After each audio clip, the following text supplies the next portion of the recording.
નમસ્કાર મિત્રો, ખેડૂત મિત્ર યુટ્યુબ ચેનલમાં આપનું સ્વાગત છે।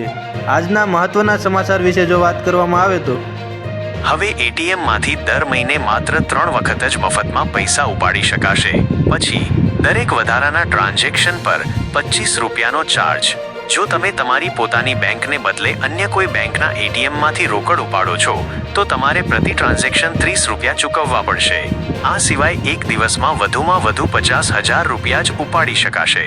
કોમર્શિયલ ગેસ સિલિન્ડરના ભાવમાં 3.4% નો ઘટાડો। 1 ફેબ્રુઆરીથી ખાસ અક્ષરો જેમ કે @ $, વગેરે ધરાવતા યુપીઆઈ આઈડી સ્વીકારવામાં આવશે નહીં।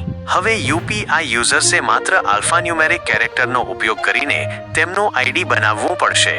1 ફેબ્રુઆરીથી મિનિમમ બેલેન્સ લિમિટમાં ફેરફાર થશે। એસબીઆઈમાં ખાતાધારકોએ હવે 3,000 રૂપિયાની જગ્યાએ 5,000 રૂપિયા રાખવા પડશે। પીએનબીમાં 3,500, જ્યારે કેનેરા બેંકમાં 2,500। વ્યાજ દરમાં ફેરફાર। એસબીઆઈ, પીએનબી અને અન્ય બેંકો હવે બચત ખાતાઓ પર વધુ વ્યાજ આપે તેવી શક્યતા છે। 1 ફેબ્રુઆરીથી બચત ખાતા પર વ્યાજ દર 3%થી વધારીને 3.5% કરી શકે છે।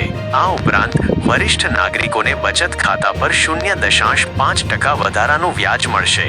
મારુતિની કાર થઈ મોંઘી। મારુતિ સુઝુકીના વિવિધ મોડેલની કિંમતો 1 ફેબ્રુઆરી 2025 વધારવામાં આવી છે। મારુતિની કાર 32,500 રૂપિયા મોંઘી થઈ ગઈ છે।